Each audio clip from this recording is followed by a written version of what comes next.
you know, it's interesting how sometimes following what is meant for you is going to benefit everyone around you. That's the true story of Toni. Hello, hello. I'm the SageEmcee, but also simply known as Sage, and welcome to my channel.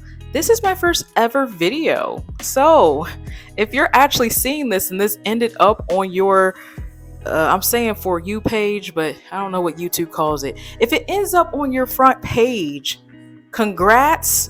Wow, you must really be in sync with me. Like, that's really cool. So just a little bit about me before I get started, but if you really just want to hear what I got to say, I'll put a timestamp on the screen, okay? So once again, my name is Sage. I'm just a girl who loves music, okay? Like, I just want to talk music. That's all I really want. And also, I'm a girl who likes astrology. I've done a lot of different studying. We can go into my background later, but I've just done a lot of self-study, and I figured I love music. I'm curious if, the planets are aligning to show us anything that speaks on the careers of musicians, or why certain things came out certain ways with music. Just provide some different analysis to things. But yeah, let's just go ahead and get started. So if you clicked on this video, I am here to talk about Miss Toni Braxton. Okay, I love Toni Braxton. For me, I think the love of her came from really just being a younger girl with a deeper voice, right? Like, I remember in kindergarten and all the girls kind of having like those high pitched voices, like like, and I'm sitting here like nama nama nama nama na, right? Like, like, think The Sims, how they can have their different voices, right? Although I didn't hate my voice, it was very clear the differences of kind of like how people associated voice with femininity or masculinity, right? Like, I was able to see that very early on. But hearing Toni Braxton sing, especially Unbreak My Heart, but like just hearing her sing, hearing her talk, like, it was one of those moments for me where I felt like you didn't really have to be a squeaky ass to make it, okay? Like, you didn't have to be high pitched to be seen as a woman, to be seen as feminine, okay? And so honestly, that's just what I loved about her. But let's get into some background things I found out, because I didn't really know this until I had watched Braxton Family Values, and then I did some more research. So Toni was discovered at a gas station. She was just singing to herself, and a songwriter heard her and ended up approaching her. And at that point, that's when Toni was like, well, I have sisters. And that's basically kind of how the sisters got signed, right? All five of them got signed, and they were in a group simply called the Braxtons. And they had signed a contract with Artista Records, or Arista Records. I meant to look up how to pronounce it, but we just gonna go with Arista. And if y'all really hate it, then I'm sorry. So the sisters, the Braxtons, signed to Arista Records. They released one song, and then they got dropped. Okay, and then according to Wikipedia, there was a source that cited a marketing issue with the Braxtons. And Toni's the oldest of all the siblings, right? Because they also have a brother. She's the oldest of all the siblings, but I think at the time she was like 24, 23, 24. And Tamar's the youngest of the sisters, but there's like a 10, 11 year gap. So they're all singing together. That's cool and all, but like, truly, how are you supposed to market that? Like, Toni is this grown woman. She's beautiful. Like, she can be into her sexuality, but like with her sister Tamar right there, sexualizing minors, a big no-no, right? So based on that age gap between Toni and Tamar, but then really all the sisters as well, I do think it posed this marketing challenge to the record label that was kind of like, well, who are we targeting? What do we need to do?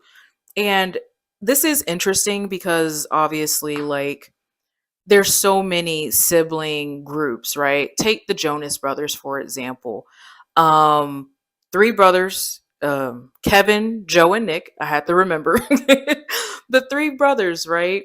And there is a 5 year age gap between Kevin, who is the oldest, and Nick, who is the youngest. But I think what made that work was the fact that Disney still be casting people who are 22 to play 15-year-olds, okay? Like basically it was one of those things where I think it worked for them and how it can work to advantage for a lot of music groups, but for the Braxtons, unfortunately, that just wasn't the case.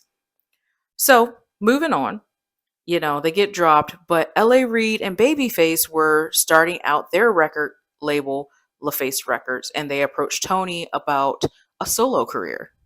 Now, there was some struggle with this decision.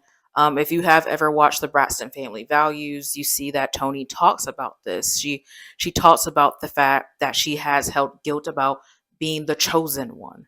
So she did have this mentality of like not wanting to leave her sisters behind. This mentality of it's all of us or none of us. We all need to come up, right?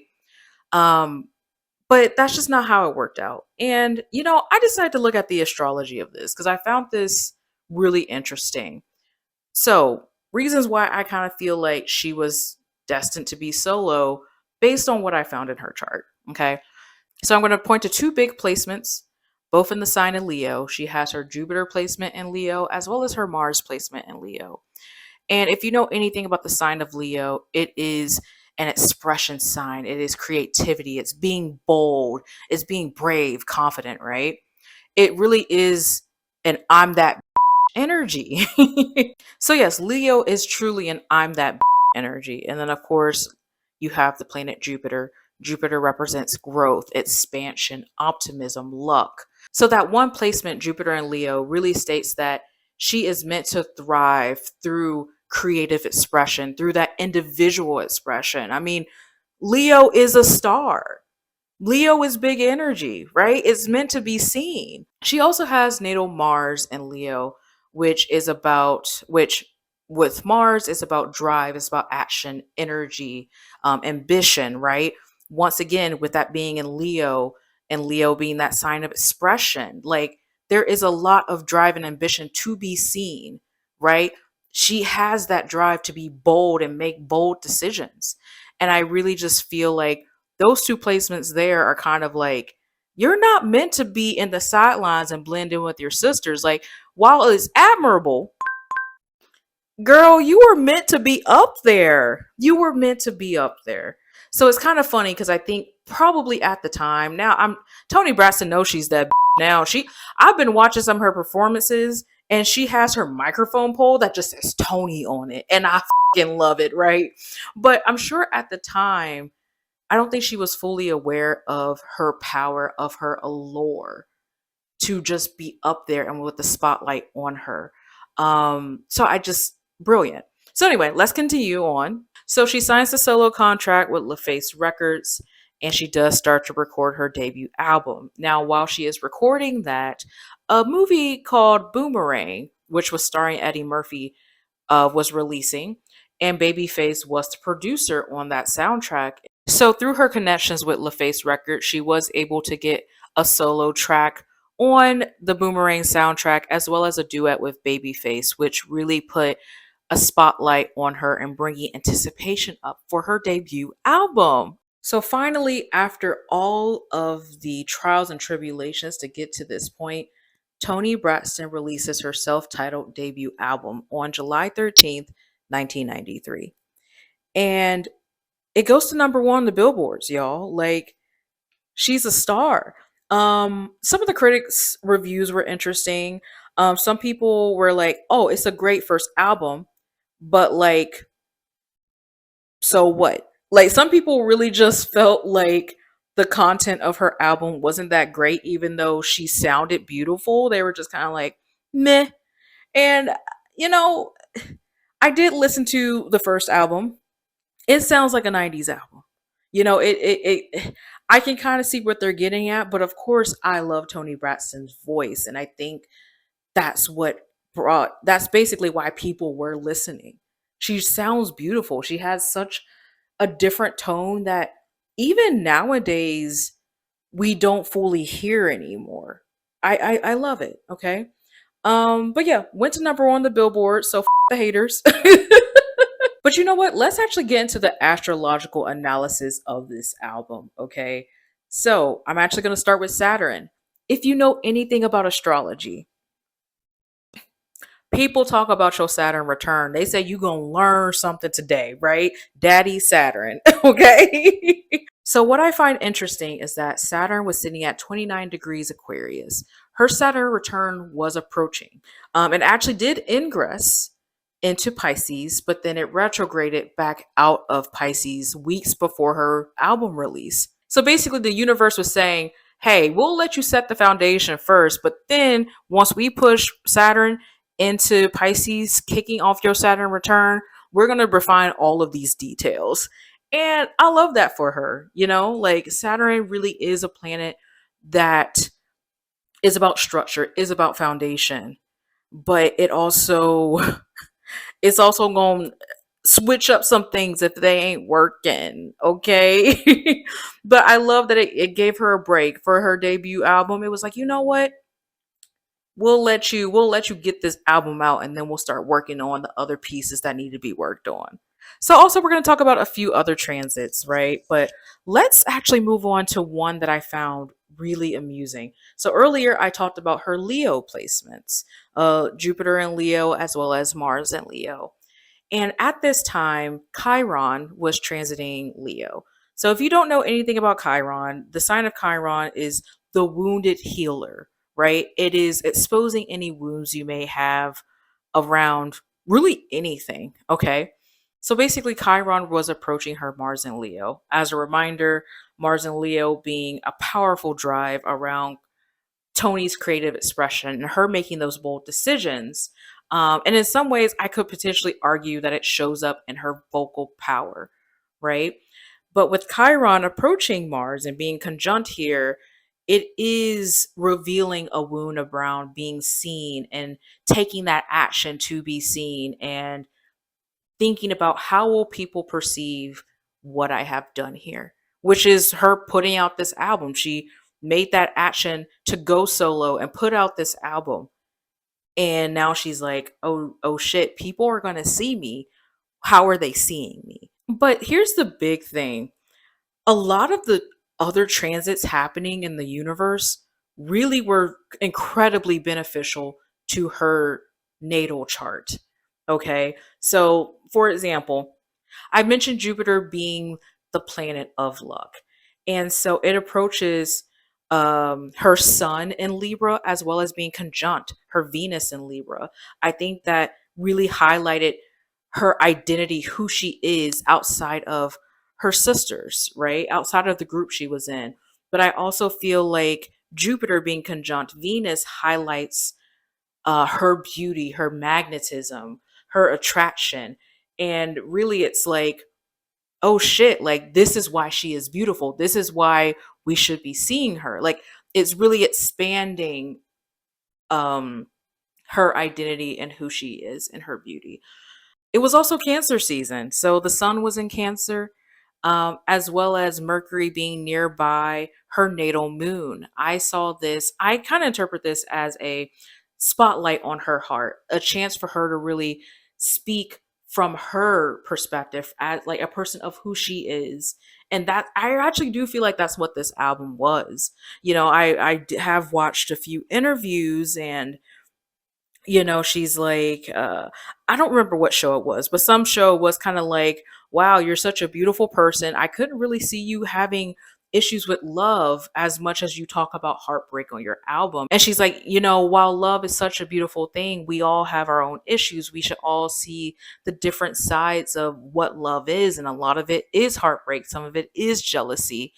And I found that beautiful, right? She also has Mercury in Scorpio, which Scorpio is that sign of death, right? Like really getting deep down to the nitty gritty, and it's just beautiful. So while Chiron was in the sign of Leo at a place of, oh shit, I'm being perceived, I'm being seen, she had so many beneficial placements on her chart that were really like, you know what, girl? We got you.